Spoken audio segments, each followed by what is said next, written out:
अरे करम जली, तू डूबकर मर क्यों नहीं जाती? मेरे बेटे का सुकून खा गई तू। निकल जा यहाँ से, तेरा अब यहाँ कोई काम नहीं है। दोस्तों, ये कहानी कानपुर देहात की है, जहां गांव के आखिर में एक पुराना सा घर था। ये घर था राजेश तिवारी का। वो गरीब तो नहीं थे, लेकिन अमीर भी नहीं थे। उनकी 2 बेटियां थीं, बड़ी बेटी राधा और छोटी बेटी सुनीता। राधा बचपन से ही बहुत भोली और संस्कारी थी। बचपन से ही वो दोनों बहनें साथ साथ पली बढ़ी थी। एक ही थाली में खाना खाती और एक साथ सोती। लेकिन जैसे जैसे उम्र बढ़ती गई, सुनीता के मन में एक अजीब सी जलन पैदा होने लगी। असल में गांव के लोग भी राधा की तारीफ करते थे। अरे देखो तो, राधा कितनी सीधी है, एकदम देवी जैसी, शांत और दयालु। हाँ, आजकल ऐसी लड़कियां कहाँ मिलती हैं? अगर ऐसी बहू मिल जाए तो घर स्वर्ग बन जाए। ये बातें सुनीता के कानों में जहर बनकर उतरने लगी थी। मैं सुंदर हूँ, होशियार हूँ, उसके पास तो ना अच्छी शक्ल है ना अकल, फिर भी सब उसी की तारीफ करते फिरते हैं। राधा को ये सब पता था, लेकिन वो चुप रहती थी, क्योंकि वो सोचती थी गीता मेरी छोटी बहन है, समय के साथ साथ समझ जाएगी।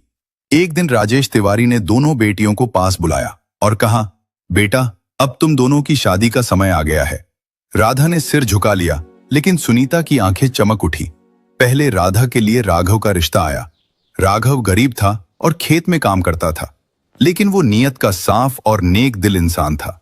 सुनीता ने जब ये सुना कि राघव गरीब है और वो खेत में काम करता है, तो वो हंस पड़ी और बोली, वाह, बड़ी बहन को तो खेती करने वाला किसान मिल गया है। अब तो तुम्हारी जिंदगी मजे में कटेगी। वैसे भी तुम्हें तो बंधुआ मजदूरी करना अच्छा लगता है। सुनीता की बात पर राधा ने कुछ नहीं कहा, लेकिन राजेश तिवारी बोले, हाँ, वो गरीब है तो क्या हुआ, लेकिन मेहनती और ईमानदार होने के साथ साथ वो नेक दिल भी है और राधा उसके साथ बहुत खुश रहेगी। राधा ने सिर झुकाकर कहा, जी बाबूजी, आपने मेरे लिए ठीक ही सोचा है। कुछ दिन बाद सुनीता के लिए निखिल का रिश्ता आया, जो एक बड़ा व्यापारी था। खूबसूरत बंगला, नौकर चाकर, उसके पास सब कुछ था। ये सुनते ही सुनीता का घमंड और भी बढ़ गया। वो बोली, देखा बाबूजी, किस्मत भी समझती है कि कौन किस चीज के लायक है। तिवारी जी ने सुनीता की बात का जवाब नहीं दिया, क्योंकि वो उसकी रग रग से वाकिफ थे। खैर, शादी की तारीख तय की गई और जल्द ही उन दोनों बहनों की शादी भी हो गई। राधा शादी करके राघव के साथ उसके घर आ गई। राघव का घर छोटा था, छप्पर की छत, एक टूटी सी रसोई और कुछ बोरियों में अनाज रखा था।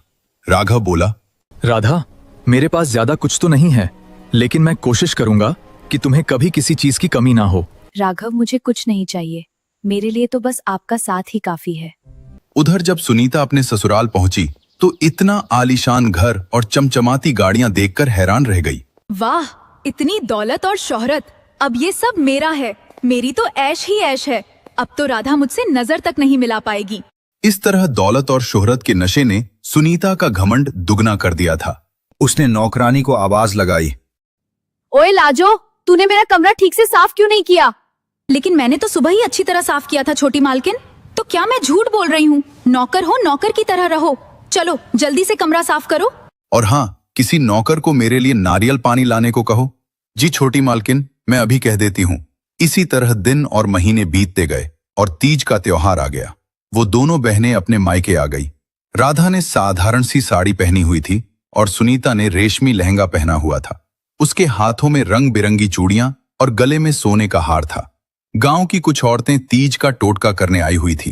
तभी सुनीता ने अपनी बहन का मजाक उड़ाते हुए कहा, और बताओ राधा, क्या चल रहा है? राघव जीजू खाना भी देते हैं या नहीं? अरे मैं तो भूल ही गई, उनके यहाँ तो खुद खाने के लाले पड़े हुए हैं, वो तुझे कहाँ से खिलाएंगे? सुनीता की कड़वी बातें सुनकर राधा का दिल टूट गया, लेकिन अपनी बहन को नीचा दिखाकर सुनीता को बड़ा मजा आ रहा था। दिन ढलने तक दोनों बहनें अपने अपने ससुराल लौट गईं। दिन बीत रहे थे, लेकिन राधा की जिंदगी आसान नहीं थी। वो सुबह सूरज निकलने से पहले उठती, चूल्हा जलाती, खाना बनाती और फिर पति राघव के साथ खेत चली जाती। वहां दिन भर मेहनत करती। शाम होते होते राधा थक कर चूर हो जाती थी, लेकिन उसने कभी शिकायत नहीं की। एक दिन राघव ने उससे पूछा, राधा, क्या तुम मुझसे नाराज हो क्योंकि मैं तुम्हें वो आराम की जिंदगी नहीं दे पा रहा जिसके बारे में तुमने सोचा होगा? राधा बोली, अरे नहीं नहीं, आप ऐसी बातें क्यों कर रहे हैं? मुझे आप जैसा इतना प्यार करने वाला पति मिला है, मुझे और क्या चाहिए। जब हम दोनों साथ हैं तो ये मुश्किल वक्त भी गुजर जाएगा। राघव बोला। अच्छा चलो, आज का खाना मैं बनाता हूँ, तुम बैठकर आराम करो, राधा ने कहा। अरे नहीं नहीं, मैं बना दूंगी। भला आप कैसे बनाएंगे? क्यों? मैं क्यों नहीं बना सकता? आज मैं अपनी प्यारी सी पत्नी को अपने हाथ से खाना बनाकर खिलाऊंगा, तुम बस बैठो और आराम करो। इस तरह राघव ने चूल्हा जलाया, खाना तैयार किया और फिर अपने हाथों से राधा को खाना भी खिलाया। एक तरफ जहां राघव अपनी पत्नी राधा से बहुत प्यार करता था, वहीं दूसरी तरफ सुनीता को पूरा ऐशो आराम मिल रहा था। लेकिन उसे एक चीज की कमी खलने लगी थी, और वो था पति का प्यार और इज्जत। एक दिन जब सुनीता नहाकर बाहर आई तो सिर पर पल्लू रखना भूल गई। तभी उसकी सास ने उसे देख लिया। उसने सुनीता को डांटते हुए कहा, अरे तूने मायके से कुछ सीखा नहीं क्या कि घर में बहू कैसे रहती है? तुझे कुछ तौर तरीके पता है कि नहीं? अरे तू अब लड़की नहीं रही, इस घर की बहू बन चुकी है, कम से कम इसकी मर्यादा का ख्याल तो रख। सुनीता ने धीरे से कहा, माँ जी मुझसे गलती हो गई, मैं आगे से ध्यान रखूंगी। कमला ने उसे डांटते हुए कहा, अरे क्या खाक ध्यान रखेगी? पता नहीं उन्होंने क्या देखकर तुझ जैसी 2 कौड़ी की लड़की से मेरे फूल से बेटे की शादी कर दी। गरीब गवार कही की। अपनी सास की बात सुनकर गीता का दिल टूट गया। उसने जो ऐशो आराम चाहा था वो तो उसे मिल गया था, लेकिन उसके बदले में उसके हिस्से का प्यार और इज्जत छिन गई थी। शुरुआत में सुनीता की जिंदगी किसी रानी से कम नहीं थी। महंगी साड़ियां, गहने, नौकर चाकर। लेकिन धीरे धीरे उसे एहसास होने लगा कि पति के प्यार बिना ये सब चीजें अधूरी हैं। निखिल दिन भर दुकान पर रहता, शाम को थका हारा हुआ घर आता और खाना खाते ही सीधा सोने चला जाता।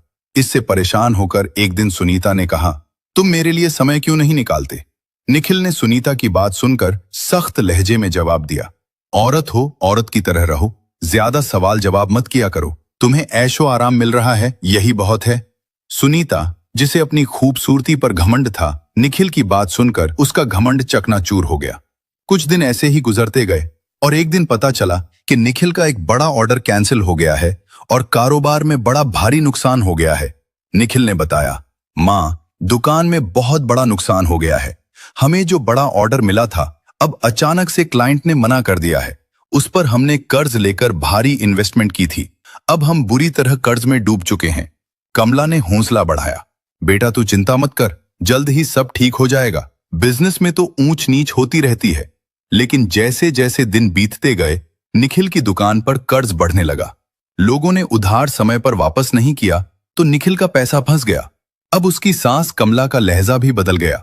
बहू, अब श्रृंगार कम करो, घर के हालात को समझो और ये गहने मुझे दे दो, जरूरत पड़ने पर काम आएंगे। इस तरह सुनीता ने अपने सारे गहने उतारकर अपनी सास को दे दिए। जो सुनीता एक रानी की तरह रहती थी, अब उसके हालात अचानक से एक नौकरानी की तरह हो गए थे। उधर राघव ने एक बड़ा फैसला लिया। उसने कहा, राधा, अब हम सिर्फ फसल पर निर्भर नहीं रह सकते, अब हमें कुछ और भी करना होगा। राधा ने भी राघव का हौसला बढ़ाया और कहा, जी, जैसा आप सही समझे, मैं आपके हर फैसले में आपके साथ हूं। राघव ने कहा, तो फिर ठीक है राधा, मैं शहर में एक छोटी सी दुकान किराए पर ले लेता हूं। हम खेत में ताजा फल और सब्जियां उगाकर वहां बेचा करेंगे। इससे हमें मंडी से कई गुना ज्यादा मुनाफा होगा। राधा ने मुस्कुराते हुए कहा, यह बहुत अच्छा है जी, आप चिंता न करें, मैं आपके साथ हूं, हम खूब मेहनत करेंगे। इस तरह उन दोनों ने मिलकर सब्जियां उगाना शुरू किया और राघव उन्हें मंडी में बेचने की बजाय शहर के बाजार में ले जाकर बेचने लगा। एक शाम जब राघव सब्जियां बेचकर वापस घर आया तो उसने आवाज लगाई, अरे राधा, जरा बाहर तो आओ। राघव की आवाज सुनकर राधा घर से बाहर आई तो उसने देखा राघव के हाथ में बैग लटके हुए हैं। उसने पूछा, क्या बात है, आज आप बहुत खुश लग रहे हो। राघव ने मुस्कुराते हुए कहा, अरे राधा, खुशी की ही तो बात है, तुम्हें पता है आज मैं 10,000 की सब्जियां बिक गई। राधा बोली, ये तो बहुत खुशी की बात है, अगर ऐसे ही चलता रहा तो हम जल्द ही अमीर हो जाएंगे। हाँ सीता, लेकिन ये सब तुम्हारी वजह से ही हो पाया है, अगर तुम मेरे साथ न होती तो शायद मैं ये कभी नहीं कर पाता। राधा बोली, अजी ये भी कोई कहने की बात है, मैं आपकी पत्नी हूं और आपके हर फैसले में आपके साथ हूं। अच्छा ये सब छोड़िए, पहले ये बताइए आपके हाथों में ये क्या है। राघव ने कहा, पहले अंदर तो चलो, फिर बताता हूं। वो दोनों घर के अंदर आ गए। राघव दोनों बैग राधा के हाथ में देते हुए कहता है, राधा, ये मेरी तरफ से तुम्हारे लिए पहला गिफ्ट है। जब राधा ने बैग खोलकर देखा तो उसमें 2 बहुत ही सुंदर साड़ियां थी। राधा ने पूछा, क्या ये मेरे लिए हैं? राघव ने कहा, नहीं, पड़ोस वाली के लिए है। ये सुनकर राधा के चेहरे पर हल्का सा गुस्सा आ गया। ठीक है, फिर उसे ही जाकर दे दो और मुझसे बात मत करो।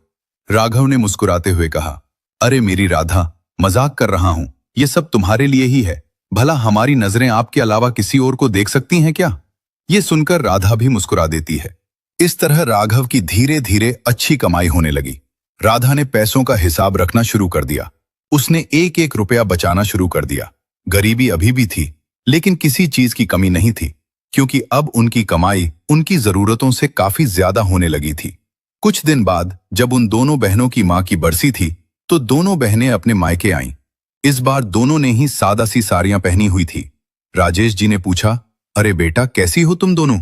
सुनीता झट से बोली, मैं तो एकदम ठीक हूं पिताजी, भला मुझे क्या होगा? लेकिन राधा का पता नहीं, सारे दिन मजदूरी करके इसका तो बुरा हाल हो जाता होगा। राधा ने मुस्कुराते हुए कहा, नहीं नहीं छोटी बहन, अब ऐसी कोई बात नहीं है।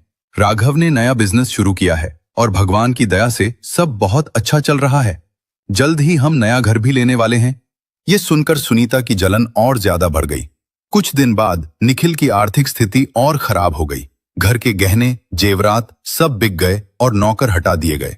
सास का गुस्सा अब सुनीता पर निकलने लगा। वो दिन रात सुनीता को ताने मारने लगी। अरे कलमुही, तेरे मायके से कुछ मदद क्यों नहीं मांग लेती? अपने बाप से बोल कि अपने दामाद की थोड़ी मदद कर दे, ताकि तेरे पति की परेशानी थोड़ी कम हो जाए। सुनीता ने धीरे से कहा, लेकिन माँ जी, मेरे पिता तो एक साधारण से किसान हैं। उनके पास कोई धन दौलत नहीं है, और जो थोड़े बहुत पैसे उनके पास थे वो भी उन्होंने हमारी शादी में लगा दिए थे। वो कहां से हमारी मदद कर पाएंगे? सास बोली, हमने तुझसे निखिल की शादी करके बहुत बड़ी गलती कर दी। अगर किसी अच्छे खानदान में की होती तो आज कम से कम वो निखिल की मदद तो करते। ये सुनकर सुनीता को बहुत बड़ा धचका लगा। उसे महसूस हुआ कि जिस दौलत और शोहरत को देखकर उसे घमंड हो रहा था, वो सब उसे सिर्फ एक कुत्ते की तरह मिल रहा था। इस तरह उन दोनों बहनों की जिंदगी एक नया मोड़ ले रही थी। जहां राधा की जिंदगी खुशहाली की ओर बढ़ रही थी, वहीं दूसरी तरफ गीता की जिंदगी धीरे धीरे तबाही की ओर बढ़ती जा रही थी। एक रात जोर की बारिश हो रही थी। सुनीता रसोई के एक कोने में बैठी थी। रो रोकर उसकी आंखें सूजी हुई थी। पीछे से सास की आवाज उसके कानों में गूंज रही थी, अरे करमजली, तू डूबकर मर क्यों नहीं जाती? मेरे बेटे का सुकून खा गई तू। हमारे घर को बर्बाद करके रख दिया है तूने। न मायके से पैसा लाई, न किस्मत लाई, कुलक्षणी है तू। निखिल ये सब सुनता था, लेकिन चुप रहता था। उसकी चुप्पी सुनीता के लिए सबसे बड़ा तमाचा थी। उसे ऐसा लगने लगा था जैसे उसका पूरा अस्तित्व ही मिट्टी में मिल गया है। अगली सुबह निखिल की दुकान पूरी तरह बंद हो गई। कर्जदार दरवाजे पर खड़े थे। अब घर बिकने की नौबत आ गई थी। सास ने घूरते हुए कहा, तू अपने मायके चली जा कुलटा, यहां अब तेरा कोई काम नहीं है। हमारे पास तुझे बिठाकर खिलाने के लिए पैसे नहीं है। अब सुनीता का घमंड पूरी तरह टूट चुका था। वो बिना कुछ कहे अपना सूटकेस लेकर रोते हुए मायके की तरफ निकल पड़ी। जब सुनीता अपने मायके पहुंची तो राजेश तिवारी उसे देखकर चौंक गए। बेटा सुनीता, क्या हुआ? तू अकेली क्यों आई है? और तेरी आंखों में आंसू क्यों हैं? क्या हुआ मेरी बच्ची? अपने पिता की आवाज सुनते ही सुनीता फूट फूट कर रोने लगी। बाबूजी, मैं हार गई। उन्होंने मुझे घर से निकाल दिया है। उनके लिए मैं एक नौकरानी से ज्यादा कुछ नहीं थी। मैं बेघर हो गई पिताजी। अब मैं कहीं की नहीं रही। उन्होंने सुनीता का हौसला बढ़ाया और कहा, कोई बात नहीं मेरी बच्ची, तू रो मत। तेरा बाप अभी जिंदा है। चल, तू अंदर चल। राजेश जी सुनीता को घर के अंदर ले गए, लेकिन सुनीता लगातार रोए जा रही थी। इसलिए राजेश जी ने अपनी बड़ी बेटी राधा को फोन किया। बेटी राधा, कैसी है तू? मैं ठीक हूं पिताजी, आप कैसे हैं? आप मुझे ठीक नहीं लग रहे हैं, बताइए क्या हुआ? बेटी राधा, वो सुनीता को उसके ससुराल वालों ने घर से निकाल दिया है। उन्होंने उसे पूरी बात बताई। राधा ने कहा, आप चिंता मत कीजिए पिताजी, मैं अभी घर आती हूं। जब राधा अपने मायके पहुंची तो रात हो चुकी थी। वो सीधी सुनीता के कमरे में गई। सुनीता दीवार के सहारे बैठी रो रही थी। राधा ने कहा, ओह, तो अब हमारी ताड़का इतनी कमजोर हो गई है कि हार मानकर रोने लगी। ये सुनकर सुनीता ने राधा की तरफ देखा। उसकी आंखों में लाचारी और पश्चाताप झलक रहा था। अचानक सुनीता उठी और राधा के पैरों में गिर पड़ी। बहन, मुझे माफ कर दे। मैंने तेरे साथ बहुत बुरा बर्ताव किया है और शायद भगवान ने मुझे उसी की सजा दी है। सुनीता का ये रूप देखकर राधा हैरान रह गई। उसने आगे कहा, मैंने तुझे हमेशा नीचा दिखाने की कोशिश की, तेरी गरीबी का मजाक उड़ाया, लेकिन आज मैं खुद एक मजाक बनकर रह गई हूं। मेरे साथ जो भी हुआ वो सब मेरे कर्मों का फल है जो मैं भुगत रही हूं। राधा ने ढांढस बंधाते हुए कहा, रो मत मेरी गुड़िया, बहनें तो आपस में लड़ती हैं, झगड़ती हैं, लेकिन इसका मतलब ये नहीं कि हम एक दूसरे से अलग हैं या नफरत करते हैं। चल अब रोना बंद कर। सुनीता ने कहा, नहीं बहन, अब मुझे समझ आ गया है, इंसान पैसे से नहीं बल्कि अपने चरित्र और व्यवहार से अच्छा और बुरा कहलाता है। ये सुनकर राधा की आंखों में भी आंसू आ गए। उसने सुनीता को गले से लगा लिया और कहा, अरे पगली, बहनें माफी नहीं मांगती बल्कि एक दूसरे को संभालती हैं। चल अब रोना बंद कर, वरना मार खाएगी मुझसे। अगले दिन राधा ने राघव से बात की। राघव, मैं चाहती हूं कि सुनीता भी हमारे साथ काम करे, इससे वो ये सब जल्दी भूल पाएगी और जिंदगी में आगे बढ़ पाएगी। राघव ने बिना कुछ पूछे कहा, ठीक है राधा, जैसा तुम चाहो कर सकती हो, आखिर सुनीता तुम्हारी बहन है तो वो मेरी भी बहन है। इस तरह सुनीता राघव और राधा के साथ खूब मेहनत से काम करने लगी। सुबह जल्दी उठना, खेत जाना, सब्जियों में पानी देना, सब्जियां तोड़ना और राघव के साथ शहर जाकर दुकान पर सब्जियां बेचना। सुनीता के हाथ छिल गए, कमर दर्द करने लगी और एक दिन परेशान होकर सुनीता ने रोते हुए कहा, राधा, ये सब करना मेरे बस की बात नहीं है, मुझसे नहीं हो पाएगा, मैं तुम्हारे जितनी मजबूत नहीं हूं। राधा ने उसे समझाया और कहा, हिम्मत मत हार सुनीता, मैंने भी सीखा था, तू भी जल्दी ही सीख जाएगी और देखना एक दिन कामयाबी तेरे कदम जरूर चूमेगी। इसी तरह दिन बीतने लगे। सुनीता ने राघव और राधा के साथ काम करके कुछ पैसे इकट्ठे किए और खुद का एक रेस्टोरेंट खोलने का फैसला किया। राघव और राधा ने सुनीता का साथ दिया और फिर कुछ दिन बाद सुनीता और राधा ने मिलकर पार्टनरशिप में शहर में एक रेस्टोरेंट खोल लिया। रेस्टोरेंट बहुत अच्छा चलने लगा और जल्द ही सुनीता और राधा का नाम स्टार्टअप आइकन गर्ल्स के रूप में मशहूर हो गया। उसी दौरान निखिल राजेश तिवारी के घर आया। उसने नमस्ते किया और पूछा, सुनीता कहाँ है? उन्होंने गुस्से में कहा, अब तुझे सुनीता से क्या काम है? तूने उसे जो दुख दिया है, क्या वो काफी नहीं था जो तू फिर से जले पर नमक छिड़कने चला आया? निखिल ने उदास लहजे में कहा, ऐसा मत बोलिए पिताजी, मैं मानता हूं मुझसे बहुत बड़ी गलती हुई है, लेकिन अब मैं सुनीता को वापस अपने साथ ले जाने आया हूं। मैं उस समय इतना परेशान था कि क्या सही है और क्या गलत समझ ही नहीं पाया। उन्होंने कहा, बेटा, जो इंसान इतने दिन साथ रहने के बाद भी सही गलत को नहीं समझ पाया और मेरी बेटी को छोड़ दिया, भला उस इंसान के साथ मैं अपनी बेटी को दोबारा कैसे भेज सकता हूं? तुम और तुम्हारी माँ ने मेरी बेटी को इंसान नहीं बल्कि कोई सामान समझकर घर से बाहर कर दिया था। निखिल ने शर्मिंदगी से कहा, मुझे अपनी गलती का एहसास है, मैं फिर कभी ऐसा नहीं करूंगा। निखिल बोल ही रहा था, तभी अचानक राधा और सुनीता भी वहां आ गई। राधा ने उससे पूछा, निखिल, तुम यहाँ क्या कर रहे हो? उसने कहा, मैं सुनीता को अपने साथ वापस ले जाना चाहता हूँ। राधा ने उसे घूरते हुए कहा, इतना सब करके भी तुम्हारा मन नहीं भरा कि तुम फिर से वापस आ गए? निखिल ने उसे डांटते हुए कहा, राधा, तुम बीच में मत बोलो, मैं सुनीता से बात कर रहा हूं, तुम हमारे बीच मत आओ। निखिल की बात सुनकर सुनीता ने तीखे अंदाज में कहा, मिस्टर निखिल, तमीज में रहकर बात कीजिए, आप मेरी बड़ी बहन से बात कर रहे हैं और मुझे आप ये बताइए, आज अचानक आपको मेरी याद कैसे आ गई? वो बोला, सुनीता, मुझे अपनी गलती का एहसास हो गया है, इसलिए मैं तुम्हें वापस अपने साथ ले जाने आया हूं। सुनीता ने उसकी आंखों में देखते हुए कहा, निखिल, मैं अच्छी तरह जानती हूं तुम्हें, आज मेरे पास दौलत और शोहरत आ गई है तो अब तुम्हें मेरी याद आ गई? तुम सिर्फ लालची इंसान हो। निखिल ने उसे डांटते हुए कहा, अपनी हद में रहो सुनीता, इस तरह कहकर तुम मेरी बेइज्जती कर रही हो।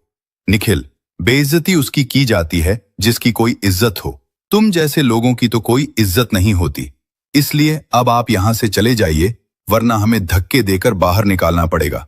निखिल ने जाते हुए कहा, मैं तुम सबको देख लूंगा। सुनीता ने कहा, हाँ हाँ देख लेना, अब जा यहां से।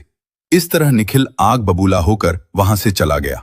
इसके बाद उन दोनों बहनों ने बहुत तरक्की की और फिर राधा और राघव ने मिलकर सुनीता के लिए एक बहुत अच्छा लड़का ढूंढा जिसका नाम अमित था। सुनीता की शादी अमित से हो गई और इस तरह वो दोनों बहनें खुशी खुशी रहने लगी। दोस्तों, इंसान की असली पहचान उसकी दौलत से नहीं, उसके व्यवहार और संस्कार से होती है। घमंड चाहे कितना भी बड़ा क्यों ना हो, वक्त उसे एक दिन जरूर तोड़ देता है। दौलत से सिर्फ सुविधाएं खरीदी जा सकती हैं, लेकिन सुकून और प्यार नहीं। मेहनत और सच्चे रिश्ते ही जिंदगी को असली मायनों में खूबसूरत बनाते हैं।